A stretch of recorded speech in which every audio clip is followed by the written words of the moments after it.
हनुमान् श्रीपदो वायुपुत्रो रुद्रो नघोजरः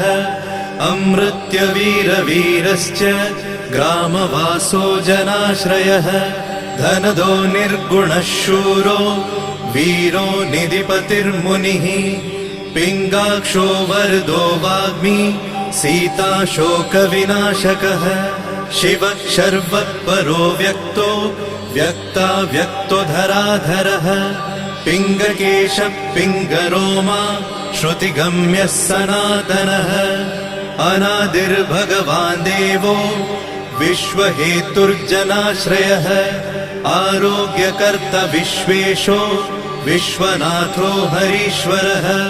भर्गो रामो रामभक्तः कल्याणप्रकृतिस्थिरः विश्वम्भरो विश्वमूर्तिर्